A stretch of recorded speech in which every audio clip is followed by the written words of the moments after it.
Fleur de ruine. À l'origine accrochée sur une façade d'une maison de la rue Saint-Furcy, cette plaque émaillée, conservée à l'historial de la Grande Guerre de Péronne, résume à elle seule l'état de notre cité.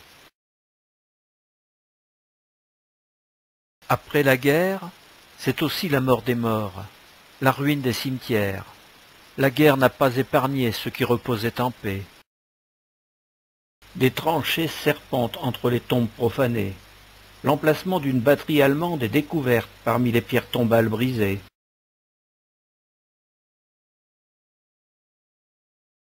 Les monuments funéraires, les sépultures, les fleurs des cimetières ont reçu des bombes, comme pour tuer les morts et faire encore plus de morts. Les fiers monuments érigés par les Allemands dans notre nécropole municipale sont aussi saccagés. C'est aussi ici, dans ce cimetière communal de Péronne, que furent cachés dans un caveau, au moment de l'évacuation en juillet 1916, les cahiers de Jules Drapier. Cahiers interdits sous l'occupation, où étaient notés au jour le jour, avec précision, les faits et gestes de l'occupant, numéros des régiments et déplacements. Par chance, ces notes illicites ne furent jamais connues des Allemands. Drapier encourait la peine de mort pour espionnage. La paix revenue, le chroniqueur Péronnet Fassol a collationné, mis en forme les notes interdites de messieurs l'abbé Caron, Malissé, Berriot, Drapier bien sûr, et de quelques autres, pour publier en 1929 Péronne sous l'occupation, 1914-1918. Les cahiers de Jules Drapier, cachés dans un caveau et récupérés du caveau après-guerre, étaient bien humides, à peine lisibles, mais avec l'aide de l'auteur, leurs déchiffrements ont pu se faire. Fassol, se sachant surveillé, n'avait pas pris de notes, mais ces kaysériennes, pamphlets contre l'occupant, lui valurent sur dénonciation 5 ans de travaux forcés. Incarcéré à Avesnes, il fut libéré avec l'arrivée des Anglais en 1918. Les larmes, les morts. Les campagnes étaient pleines de cimetières. Des cimetières et encore des cimetières. Et tous les jours on trouvait des restes humains. Tous les peuples du monde venaient chercher leurs morts ou leurs disparus pour leur donner une sépulture. Zone rouge, film de Gérard Rougeron, FR3, 1998. La vie reprend. Dans la ville, il y a des soldats de toutes nationalités. Anglais, Écossais, Irlandais, Indiens, Australiens, Canadiens, et aussi plusieurs camps de prisonniers allemands sous bonne garde. Cette carte postale de 1919 nous présente le camp anglais, situé route du Mont-Saint-Quentin. Tous ces soldats alliés et les prisonniers allemands resteront là quelque temps pour nous aider à relever nos ruines innombrables. Dingbat Alley, allée des dingues.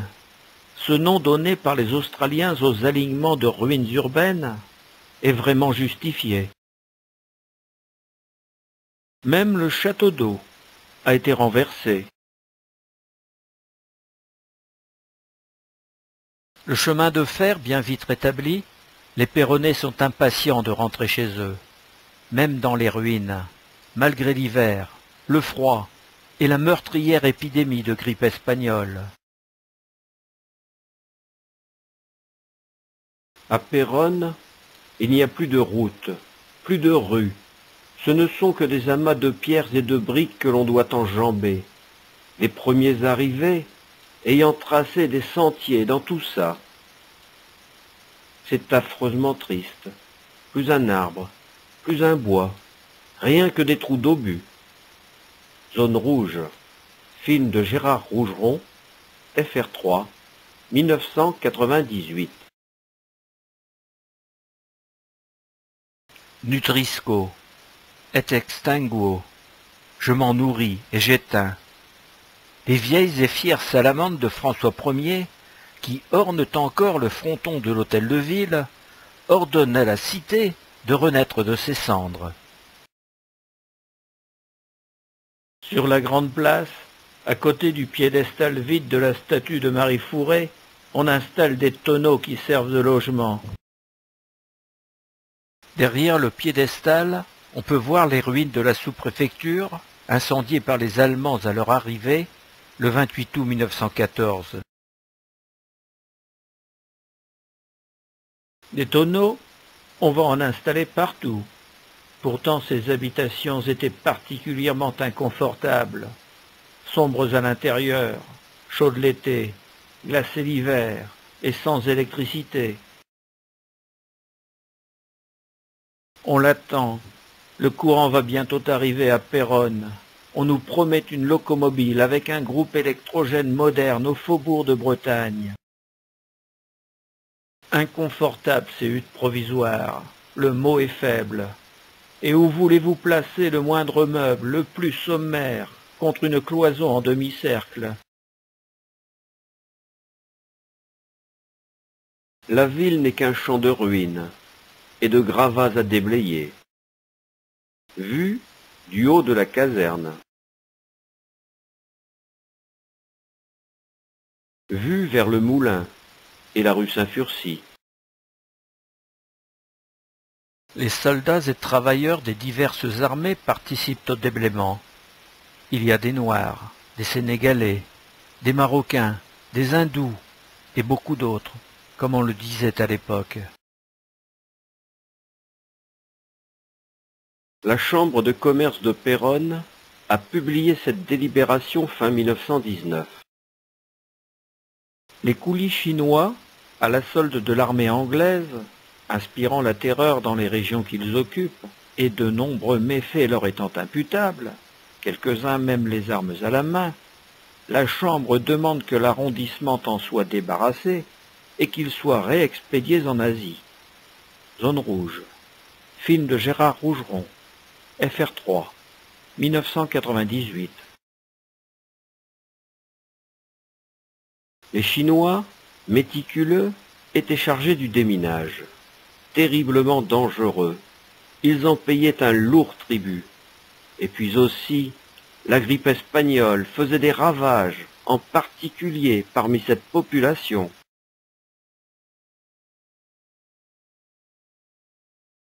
On en enterrait 10 tous les jours. Si on va au cimetière chinois, on peut voir qu'en 1920, il y a beaucoup plus de décès qu'il n'y en a eu en 17 ou 18. Zone rouge. Film de Gérard Rougeron, FR3, 1998. Le travail est immense. Certains sont venus dans les régions libérées pour gagner beaucoup d'argent. C'est la ruée vers l'or. Des entreprises viennent de toutes les provinces françaises, amenant avec elles énormément d'ouvriers étrangers, dont beaucoup d'Italiens.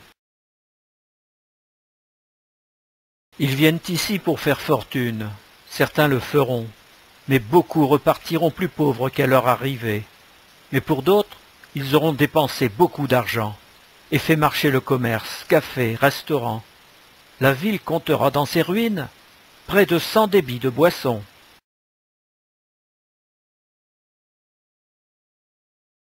En voici un exemple caractéristique. Sur la gauche s'élève la buvette de la rue Boutry.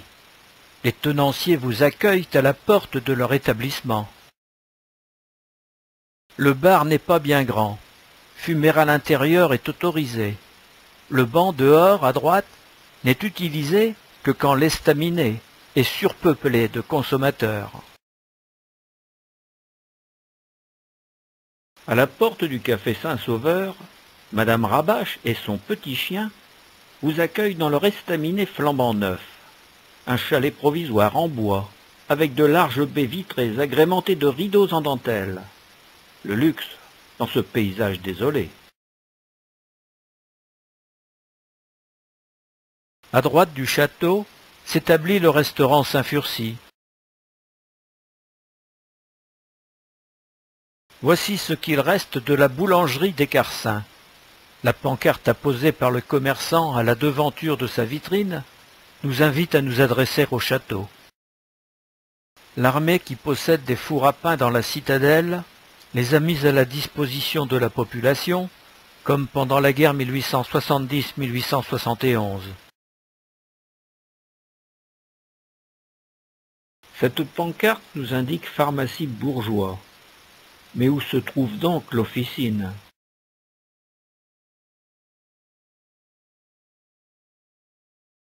Ici, à côté des ruines de la mairie, la pancarte A. Tavenard, vêtements de travail, confection pour dames, tissus, souvenirs.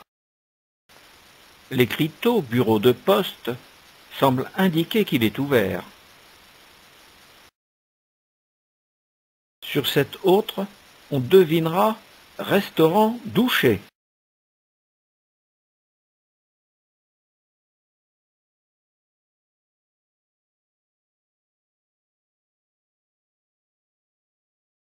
Voilà l'église en 1919. Quelques tonneaux ont été installés sur sa droite, sur ce qu'il reste de la place du marché aux herbes.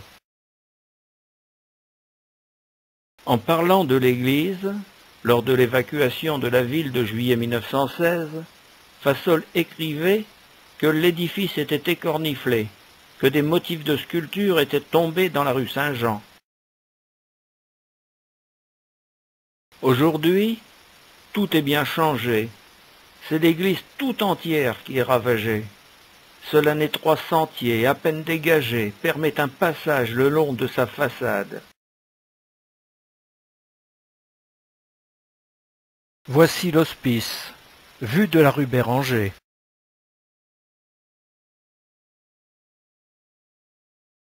Le même, vue du boulevard du Sud-Est, avec l'annotation « L'hôpital détruit par les Huns, les Allemands ».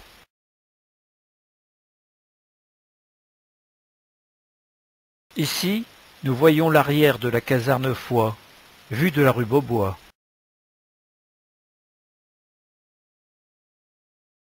La caisse d'épargne, inaugurée en 1911, a été éventrée par un obus allié, le 24 juin 1916. Un beau coup de canon comme le Narfassol a détruit le standard téléphonique installé par les Allemands. Les communications sont coupées.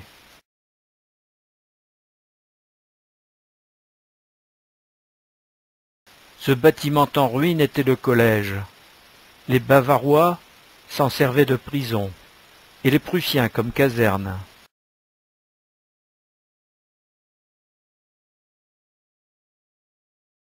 La rue du collège est devenue de fait la rue de l'ancien collège.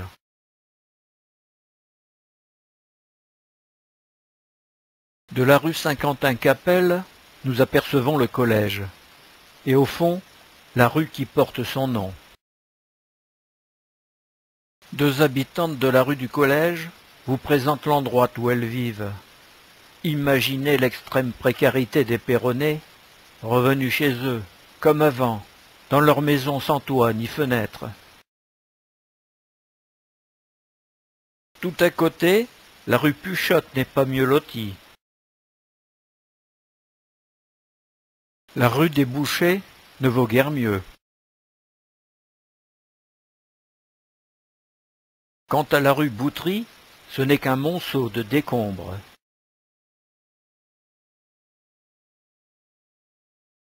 Est-ce la rue du collège, comme indiqué sur la photo, ou la rue du Blanc-Mouton, comme annoté au dos de la carte postale par un inconnu? Ici, c'est sûr, c'est le haut de la rue du Blanc-Mouton. À droite en bas, nous voyons la cheminée de la brasserie de la rue Sambou. À gauche, c'est la rue Clairefontaine. Au centre, le café du théâtre. C'est vrai, Péronne possédait bien un théâtre, rue du Blanc-Mouton, avant-guerre. Ici, nous découvrons l'entrée du théâtre, jouxtant le café de la Comédie, tous les deux disparus. Quant au café du théâtre, réparé, il est devenu maison d'habitation.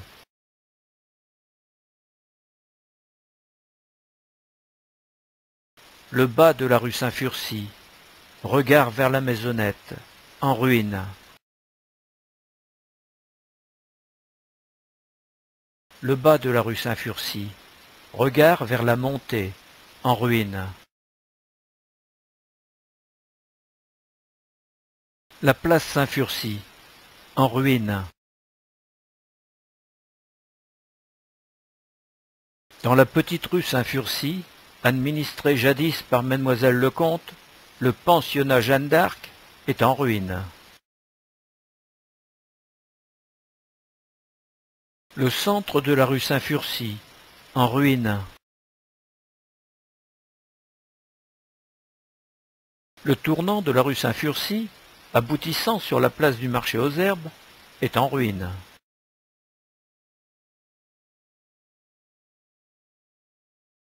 Toutes les rues de la ville se ressemblent, des tas de cailloux. Ici, la rue Saint-Jean. La rue des Naviages. La rue du Sac.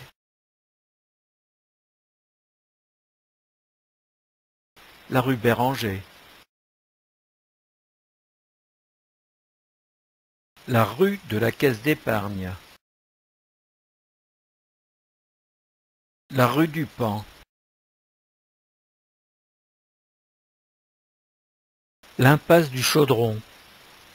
C'est ici que se trouvait l'hôtel Saint-Claude, à côté de la rue de la Madeleine. Vue du quartier Saint-Sauveur, côté sud.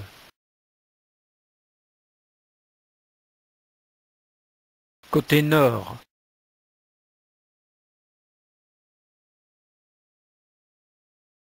La rue Mollerue. La rue du Noir-Lion. Aspect de l'avenue du Quinconce. Aspect de l'avenue de la République.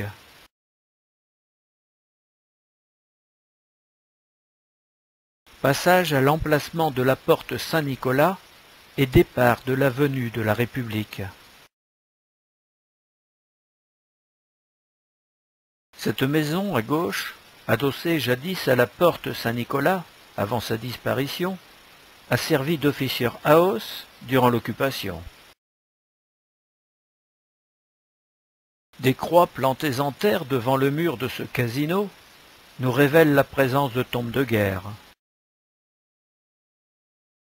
Combien de micro-cimetières, de restes humains, gisent encore en 1919 au coin d'une rue comme ici, dans Péronne?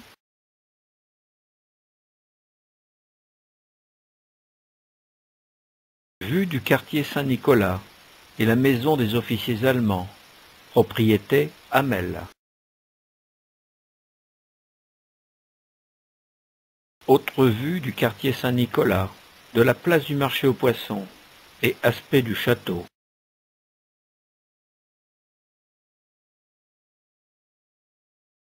Les ruines du faubourg de Bretagne.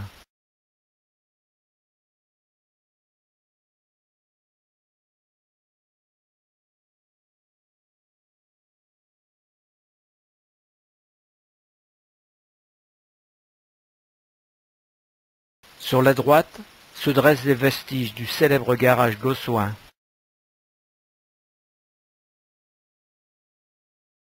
Le quartier de la Chapelette et le faubourg de Paris sont méconnaissables.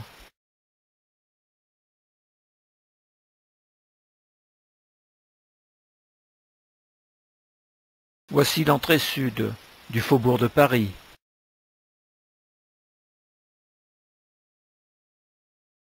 Les prisonniers de guerre allemands, dont certains sont marqués par les lettres PG peintes au dos de leurs vêtements, sont requis au déblaiement. Sur la grande place, surveillés par un garde armé, ils posent avant de se rendre aux corvées. Gardé par un soldat britannique, à gauche, notre captive germanique sourit les dents serrées, pour la photographie imposée. Cette carte postale est intitulée « Péronne, Somme 1919 ». Les prisonniers boches employés au déblaiement de la pâtisserie Douchet. Occupés au chemin de fer, sur les quais de la gare dévastée, les prisonniers allemands réparent et entretiennent les voies. Ici, au centre-ville, ils remplissent et poussent les wagonnets qui servent à l'enlèvement des gravats. Camp de prisonniers allemands à la Chaplette, c'est sous des tentes, comme beaucoup d'ouvriers venus à Péronne qu'ils sont logés.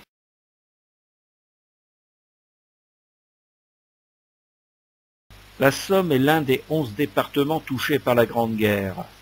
Les territoires impliqués sont classés en 3 zones, en fonction des dévastations. Bleu, jaune et rouge. En zone rouge, la plus meurtrie, la plus dangereuse, et Péronne est dans l'une des zones rouges, il est envisagé de conserver les territoires en l'état, de laisser la nature seule reconquérir les champs de bataille. Des bois tourmentés de tranchées, des herbes folles truffées de ferrailles, de munitions non explosées et de restes humains remplaceraient à tout jamais comme un mausolée les anciennes cultures ou prairies. Bien sûr, l'idée d'abandon des terres évoquée par quelques politiques est inenvisageable par les anciens propriétaires qui, au péril de leur vie, commencent déjà, sans autorisation, l'œuvre immense de reconstitution des territoires. Pour financer ces dommages de guerre, la France entière est mise à contribution. Le carnet de timbres et le bulletin de souscription au profit de la Somme dévastée, présentés ici, sont des exemples de la contribution populaire.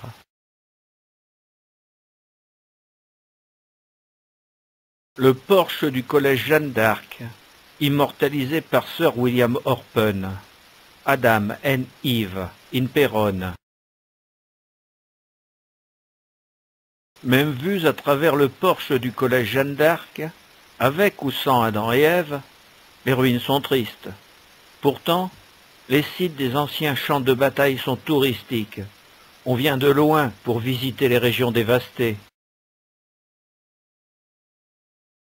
Le Matin, journal parisien, organise les 23 et 24 avril 1919 un pèlerinage des enfants des écoles de la ville de Paris aux champs de bataille de la Somme. Le 24, ils visitent Albert, Maricourt, Péronne, etc. Il leur est expressément recommandé d'observer toutes les règles de prudence qui leur seront transmises par leurs maîtres et maîtresses, et principalement de s'abstenir de toucher aux projectiles, aux bus ou grenades, aux objets d'équipement ou débris quelconques qui parsèment le terrain de bataille.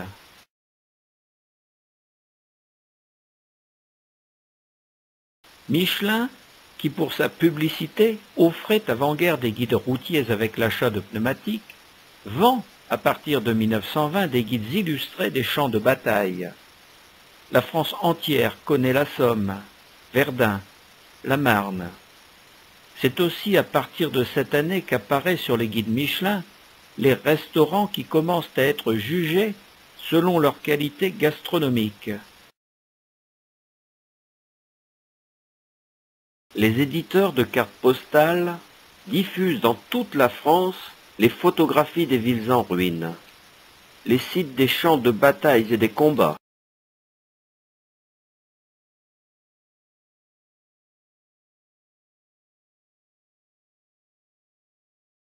Certains de ces carnets proviennent du photographe péronnais incontournable, Édouard Souillard.